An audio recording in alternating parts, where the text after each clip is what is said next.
సాయిరామ్ గారు నమస్తే సార్. నమస్తే విష్ణు గారు. సాయిరామ్ గారు, రీసెంట్ టైమ్స్లో గిఫ్ట్ సిటీ ఇన్వెస్ట్మెంట్స్ అనేవి ఎంత బజ్ క్రియేట్ చేస్తున్నాయో చూసాము. చాలామంది అసలు గిఫ్ట్ సిటీలో ఎలా ఇన్వెస్ట్ చేయాలంటూ కూడా చాలామంది రీసెర్చ్ స్టార్ట్ చేశారు. అయితే ప్రత్యేకించి ఎన్ఆర్ఐలు అనేవాళ్ళు, ఇండియన్స్ అనేవాళ్ళు అసలు గిఫ్ట్ సిటీలో ఇన్వెస్ట్మెంట్స్ ఏ విధంగా చేసుకోవచ్చు, గిఫ్ట్ సిటీలో ఇన్వెస్ట్మెంట్స్ చేసుకోవడం వల్ల అక్కడి నుంచి స్పెషల్ బెనిఫిట్స్ అనేవి ఏ విధంగా ఉంటాయి, especially in the tax point of వ్యూలో? ఓకే, మెయిన్గా గిఫ్ట్ సిటీని తీసుకొచ్చిన ఉద్దేశం ఏంటంటే, మన దేశం నుంచి చాలామంది ఎన్ఆర్ఐలు కావాలి స్థిరపడారు, అక్కడ మంచి ఇన్కమ్ అయితే ఎర్న్ చేస్తున్నారు. వాళ్ళ ఇన్వెస్ట్మెంట్ ప్యాటర్న్స్ కనుక చూస్తే కనుక వాళ్ళకి ఇండియా మీద అయితే ప్రేమ అయితే ఉంది, ఇక్కడ కల్చర్ వీటన్నిటి మీద ప్రేమ ఉంది, ఇక్కడ ఇన్వెస్ట్ చేయాలనుకుంటున్నారు. బట్ ప్రెసెంట్ ఉన్న కొంచెం complex tax rules, investment process, KYC వీటి వల్ల ఇక్కడ ఇన్వెస్ట్ చేయలేకపోతున్నారు.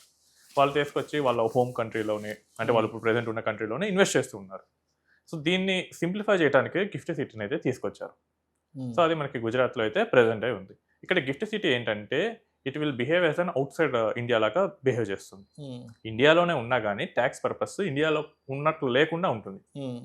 ఫర్ ఎగ్జాంపుల్, నార్మల్గా మనం ఇండియాలో ఎక్కడైనా ఒక మ్యూచువల్ ఫండ్లో ఇన్వెస్ట్ చేస్తే రెసిడెంట్ వాళ్ళు అయితే కనుక లాంగ్ టర్మ్ ఈక్విటీ 12.5% ట్యాక్స్ కట్టాలి. సో అదే గిఫ్ట్ సిటీలో కనుక ఇన్వెస్ట్ చేస్తే అక్కడ ఇండియా అవతల ఉన్నట్లు బిహేవ్ చేస్తుంది కాబట్టి అక్కడ ఎటువంటి ట్యాక్స్ అనేది ఉండదు India. So they just need to pay their home country taxes. ఇక్కడ మనం ఇండియా ఎటువంటి ట్యాక్సెస్ అనేది పే చేయదు.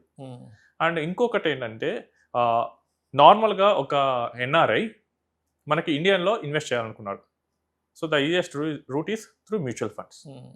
బట్ ఒక మ్యూచువల్ ఫండ్ ఎన్ఆర్ఐ దగ్గర నుంచి ఇన్వెస్ట్మెంట్ తీసుకోవాలంటే వాళ్ళు కేవైసీ రూల్స్ స్ట్రింజెంట్గా ఫాలో అవుతారు. ఫస్ట్ ఏంటంటే, ఒకప్పుడు అయితే కనుక మీరు ఇండియాలో ఉంటేనే మీకు కేవైసీ చేస్తాం.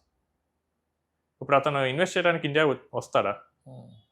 దీనికన్నా నేను ఇప్పుడు యూఎస్లో ఉంటేనే నా యూఎస్ ఇండెక్స్లోనే ఇన్వెస్ట్ చేసుకుంటా అంటాడు. అండ్ దానికి పాన్ కార్డ్ కావాలంటారు, ఆధార్ కార్డు కావాలంటారు, నెక్స్ట్ పాస్పోర్ట్, అక్కడ ఉండే address proofs, next NRO accounts, next మొన్న కేవైసీ రూల్స్ చేంజ్ చేసినప్పుడు కేవైసీ కోసం ఏంటంటే మొబైల్ నెంబర్ కూడా వ్యాలిడేట్ అవ్వాలని పెట్టారు. ఎన్ఆర్ఎస్కి ఇండియన్ మొబైల్ నెంబర్ ఉండకపోవచ్చు. సో చాలా వరకు మొబైల్ నెంబర్స్ వ్యాలిడేట్ అవ్వకపోవడం వల్ల వాళ్ళు ఇన్వెస్ట్మెంట్స్ అనేవి పాస్ చేసిన సందర్భాలు కూడా ఉన్నాయి. అండ్ నెక్స్ట్ వాళ్ళకి ఆధార్ పాన్ లింక్ అయ్యి ఉండాలంటారు. చాలామందికి ఆధార్ కూడా ఉండకుండా ఉండొచ్చు. ఆధార్ మనకి 2011లో వచ్చింది, అంతకన్నా ముందు వెళ్ళిన వాళ్ళ పరిస్థితి. సో ఆధార్ లేకుండా కూడా చాలామంది ఎన్ఆర్ఐస్ ఉన్నారు. అండ్ చాలామంది ఓవర్సీస్ సిటిజన్స్ కూడా ఉన్నారు. వాళ్ళు ఇక్కడ నుంచి వేరే దేశానికి వెళ్ళారు, అక్కడ సిటిజన్షిప్ తీసుకున్నారు, ఇక్కడ మొత్తం సిటిజన్షిప్ ప్రొనౌన్స్ చేశారు, వాళ్ళకి ఆధార్ అక్కర్లేదు. సో వాళ్ళు బట్టి ఇండియాలో ఇన్వెస్ట్ చేయాలనుకుంటే ఆధార్ కావాలంటారు. ప్రతిదాన్ని ఆధార్కి లింక్ చేసి పెడతారు, లేదా పాన్ ఆధార్ లింక్ లేకపోతే పాన్ ఇన్యాక్టివ్ అంటారు. సో ఈ కాంప్లెక్స్ కేవైసీ రూల్స్ అనేవి చాలామంది ఎన్ఆర్ఐస్ అయితే ఆపేసింది. ఇప్పుడు ఏం చేసిందంటే, గిఫ్ట్ సిటీ ద్వారా ఇన్వెస్ట్ చేసేటప్పుడు ఏంటంటే, ఈవెన్ గిఫ్ట్ సిటీ ద్వారా ఇన్వెస్ట్ చేయాలంటే pan card is not a mandatory document. What we need is a passport and bank account.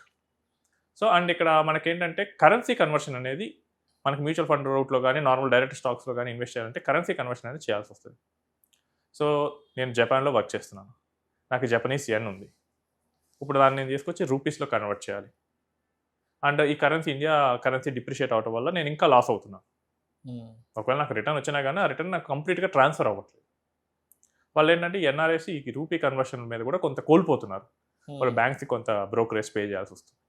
ఈ గిఫ్ట్ సిటీ ఏం చేస్తుందంటే మీ హోమ్ కరెన్సీలోనే ఇన్వెస్ట్మెంట్ యాక్సెప్ట్ చేసేటట్టు ఉంటుంది. వాళ్ళు మేజర్గా 4 కరెన్సీస్లో యాక్సెప్ట్ చేస్తున్నారు. They can take investments in American dollars, next యూరోస్లో తీసుకోవచ్చు, జపనీస్ యెన్ తీసుకోవచ్చు, ఆస్ట్రేలియన్ డాలర్స్లో తీసుకోవచ్చు. సో ఈ మేజర్ కరెన్సీస్లో వాళ్ళు తీసుకోవడం వల్ల ఈ కరెన్సీ కన్వర్షన్ అనేది తప్పుతుంది. అండ్ మనకేంటంటే ఇన్వెస్ట్మెంట్ ఆపర్చునిటీస్ అనేవి ప్రపంచవ్యాప్తంగా చాలా వరకు పెరుగుతున్నాయి. మీరు కనుక చూస్తే కనుక ఏఐ రెవల్యూషన్ వస్తుంది ఇప్పుడు. సో ఏఐ రెవల్యూషన్కి ఇంపార్టెంట్ ఏంటి? చిప్స్. ఆ చిప్స్ ఎక్కడ తయారవుతాయి? తైవాన్. సో నేను జపాన్లో ఉన్నాను, లేకపోతే నేను యూఎస్లో ఉన్నాను, I want to invest in Taiwan market. So ఈజీగా ఎలా వెళ్ళొచ్చు? ఒకప్పుడు అయితే కనుక మనకి ఈ ఐఎఫ్ఎస్సి సెంటర్స్ ద్వారా ఇన్వెస్ట్ చేసేవాళ్ళు. అదే మనకి అప్పుడు ఇండియాలో లేదు. They may go for a Mauritius, లేకపోతే దుబాయ్ ఐఎఫ్ఎస్సి సెంటర్ ద్వారా కానీ ఇలా వెళ్ళి అక్కడ ఇన్వెస్ట్ చేసేవాళ్ళు. ఇలా ఇన్వెస్ట్ చేయడం వల్ల ఆ దేశాల ఎకానమీ బాగుపడుతుంది.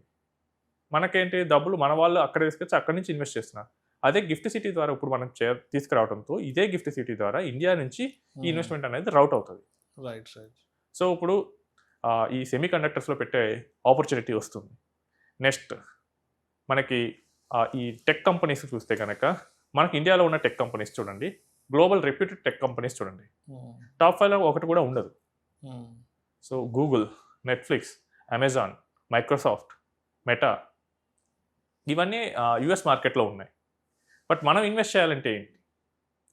సో ఈ గిఫ్ట్ సిటీ ద్వారా మనం గ్లోబల్గా ఉండే ఆపర్చునిటీస్లో మనం పెట్టవచ్చు. అంటే డిస్రప్టివ్ మెటీరియల్స్ ఉన్నాయి, అంటే కొత్త టెక్నాలజీస్, బ్లాక్ చైన్ టెక్నాలజీస్ ఉన్నాయి. ఇలాంటివి ఇండియన్ మార్కెట్లో లేవు. మనం ఇన్వెస్ట్ చేయాలనుకున్నా కుదరదు. సో ఇలాంటి అన్సీన్ ఆపర్చునిటీస్కి, అంటే ప్రపంచంలో వేరే మార్కెట్స్లో ఏవైతే పాపులర్గా ఉన్నాయో, అవి ప్రాఫిటబుల్గా ఉన్నాయో అలాంటి వాటిలో ఇన్వెస్ట్ చేయడానికి గిఫ్ట్ సిటీ అనేది ఈజీ రూట్. బెస్ట్ అవుతుంది. సో ఈ గిఫ్ట్ సిటీ ద్వారా మనం ఏం చేయొచ్చు అంటే మెయిన్గా 2 టైప్స్ ఉంటాయి, inbound fund, outbound fund. Inbound అంటే ఇండియాలోకి రావటం, అవుట్బౌండ్ అంటే బయటకు వెళ్ళి ఇన్వెస్ట్ చేయటం. సో ఎన్ఆర్ఐస్ అయితే మెయిన్గా ఇన్బౌండ్ ఫండ్గా ఇన్వెస్ట్ చేస్తూ ఉంటారు, అంటే వాళ్ళు ఇండియన్ మార్కెట్లో ఇన్వెస్ట్ చేస్తూ ఉంటారు. And they can do outbound also. కాకపోతే ఇక్కడ ఏంటంటే ఏ కంట్రీలో ఇన్వెస్ట్ చేస్తున్నాం అనేది మెయిన్గా చూసుకోవాలి. If it is an outbound fund కనుక యూఎస్ అయితే కనుక యూఎస్ ఎన్ఆర్ఐస్ చేసినా పెద్ద యూజ్ ఉండదు. ఎందుకంటే అక్కడ ఏం జరుగుతుంది, వాళ్ళు డాలర్స్ని తీసుకొచ్చి ఇండియాలో తీసుకొచ్చి మళ్ళీ తిరిగి యూఎస్ మార్కెట్లోనే ఇన్వెస్ట్ చేస్తారు. అదొక రౌండ్ ట్రిప్ లాగా యూఎస్ ఐఆర్ఎస్ చూడొచ్చు. But if it is different country, maybe Taiwan market, Japan market, Europe, ఇలాంటి వాటిలో కనుక ప్లేస్ చేయాలంటే కనుక మనకి ఈ అవుట్బౌండ్ ద్వారా కూడా చేయొచ్చు. అండ్ ఇది ఎన్ఆర్ఐస్కే కాదండి, గిఫ్ట్ సిటీ అనేది రెసిడెంట్ ఇండియన్స్కి కూడా మంచి ఆపర్చునిటీ అనేది ఇస్తుంది. సో మనకి కూడా ఈ కొత్త టెక్నాలజీస్, కొత్త ప్రొడక్ట్స్ అనేవి మనకి ఇండియన్ మార్కెట్స్ అవైలబుల్ లేని వాటిలో కూడా మనం అవుట్బౌండ్ ద్వారా ఇన్వెస్ట్ చేయొచ్చు. అంటే చాలా కంపెనీస్ 5 lakh 10 lakh రూపీస్తో కూడా ఈ గిఫ్ట్ సిటీ వాటిని అయితే అలౌ చేస్తున్నాయి. అండ్ మనకేంటంటే ఈ గిఫ్ట్ సిటీ ద్వారా ఇన్వెస్ట్ చేసేటప్పుడు మనం ఎల్ఆర్ఎస్ రూట్ ద్వారా ఇన్వెస్ట్ చేయొచ్చు. సో నార్మల్గా గిఫ్ట్ సిటీ ఏంటంటే యూఎస్డీలో ఇన్వెస్ట్మెంట్స్ మెయిన్గా తీసుకుంటున్నారు. సో మనం ఎల్ఆర్ఎస్ స్కీమ్ ద్వారా మనం డాలర్స్ కొనుక్కొని దాని ద్వారా మనం ఇన్వెస్ట్ చేయొచ్చు. So almost $2.5 lakh per year per pan అయితే ఇన్వెస్ట్ చేసుకునే ఆప్షన్ అయితే మనకు ఉంటుంది. సో ఈ గిఫ్ట్ సిటీ పోర్ట్ఫోలియో ద్వారా మనకి ఒక 5 to 10% కనుక మనం మన పోర్ట్ఫోలియో ఎలాకెట్ చేసుకుంటే కనుక అవుట్ సైడ్ ఇండియన్ ఆపర్చునిటీస్, అవి మనకి ట్రెడిషనల్ ఇండియన్ మార్కెట్స్కి ఇన్వర్స్గా కోరిలేట్ అయ్యే ఛాన్సెస్ అయితే చాలా ఎక్కువగా ఉన్నాయి. అండ్ మోర్ ఓవర్ మనకి డాలర్ చూసుకుంటే యావరేజ్గా 3 to 4% అయితే అప్రిషియేట్ అవుతూ ఉంది. సో మనం డాలర్ డినామినేటర్ అసెట్స్లో కనుక మనం ఇన్వెస్ట్ చేస్తే కనుక కరెన్సీ డిప్రిసియేషన్ వల్ల వచ్చే రిటర్న్ కూడా మనకి యాడ్ అవుతూ ఉంటుంది. సో అది కూడా ఒక యాడెడ్ అడ్వాంటేజ్గా ఉంటుంది. అండ్ ఎన్ఆర్ఎస్కి అయితే కనుక కంప్లీట్గా ఇండియా అయితే ట్యాక్స్ వేయదు. Just they need to pay tax at their home country. If it is a Dubai, if it is a Singapore, then అవి కూడా పే చేయాల్సిన అవసరం ఉండదు. దుబాయ్లో మనకి ఎట్లాగో క్యాపిటల్ గెయిన్ ట్యాక్స్, అసలు ఇన్కమ్ ట్యాక్స్ అక్కడ ఉండదు. సింగపూర్లో క్యాపిటల్ గెయిన్ ట్యాక్స్ ఇక్కడ ఉంటుంది. సో వాళ్ళకి ఏంటంటే కంప్లీట్గా కొన్ని కంట్రీస్కి అయితే 0 ట్యాక్స్ ఆప్షన్స్ కూడా ఉన్నాయి. అండ్ నార్మల్ మ్యూచువల్ ఫండ్లో మీరు ఇన్వెస్ట్ చేసినప్పటికీ, గిఫ్ట్ సిటీకి ఇన్వెస్ట్ చేసినప్పటికీ ట్యాక్స్ అనేది చాలా సింప్లిఫికేషన్ వస్తుంది. సో యూఎస్ వాళ్ళు కనుక నార్మల్గా మనకి ఇక్కడ ఇన్వెస్ట్ చేశారనుకున్నాం through Indian mutual funds, they need to go stringent పీఫిక్ రూల్స్. వాళ్ళకి ఏంటంటే వాల్యూ ఎంత పెరిగిందో దాన్ని ఇన్కమ్ యాడ్ చేసుకుని ట్యాక్స్ పే చేయాల్సి వస్తుంది. అదే ఒక K1 ఫామ్ ఇచ్చే గిఫ్ట్ సిటీ ఫండ్లో వాళ్ళు ఇన్వెస్ట్ చేశారు. సో అప్పుడు వాళ్ళకి ఎంత ఇన్కమ్ ఉంది దాన్ని క్యాపిటల్ గెయిన్గా మార్చుకుని 20 or 25% depending on their state వాళ్ళ క్యాపిటల్ గెయిన్ ట్యాక్స్ పే చేస్తారు. అది కూడా ఇప్పుడు రిడెంప్షన్ చేసినప్పుడు. సో ఈ బెనిఫిట్ కూడా మనకి గిఫ్ట్ సిటీ ద్వారా అయితే ఉంది. అండ్ గిఫ్ట్ సిటీ ద్వారా మ్యూచువల్ ఫండ్సే కాదండి, even we can invest in PMS also. And we can buy an insurance policy in gift city. And we can open a bank accounts. So ఎవరైతే NRIs return కోసం చూస్తుంటారో వాళ్ళు రిటర్న్కి అయ్యే ముందు 2-3 years ముందు gift సిటీలో bank accounts open చేసుకుని అక్కడ place చేయొచ్చు మనీని డాలర్స్ ఫామ్లో. అండ్ ఎన్ఆర్ఐ నుంచి నార్మల్ స్టేటస్ కన్వర్ట్ అయిన వెంటనే మనం దాని మనీని తీసుకోవచ్చు. ఈ డాలర్ డిప్రిసియేషన్ వీటన్నిటి గురించి వరి అవ్వాల్సిన అవసరం లేదు. ఇన్సూరెన్స్ పాలసీస్ తీసుకోవచ్చు, life insurance policies. So gift city ద్వారా మనకి ఎన్ఆర్ఐస్కి అయితే చాలా బెనిఫిట్ ఉంటుంది. So not only in the point of tax, మనకి కన్వీనియన్స్, ఆ కరెన్సీ కన్వర్షన్ వీటి మీద, అండ్ అన్ఫాసీన్ ఆపర్చునిటీస్ని ఐడెంటిఫై చేయడంలోనూ ఇలాంటి చాలా పోర్ట్ఫోలియోని డైవర్సిఫై చేసుకోవడంలో ఇలా చాలా రిటర్న్స్ అడ్వాంటేజెస్ అయితే మనకి ఉంటాయి. Thank you sir, thank you so much Sairam గారు. థ్యాంక్స్ విష్ణు గారు. సో రీసెంట్ టైమ్స్లో గిఫ్ట్ సిటీ ఇన్వెస్ట్మెంట్స్ అనేవి ఎందుకు బజ్ క్రియేట్ చేస్తున్నాయి, గిఫ్ట్ సిటీలో ఇన్వెస్ట్ చేస్తే ఒక ట్యాక్స్ పాయింట్ ఆఫ్ వ్యూనే కాకుండా ఇంకా అదర్ బెనిఫిట్స్ ఎలా ఉంటాయి ఏంటన్న దాని గురించి చాలా చక్కగా తెలియజేసి thank you so much sir. Thanks.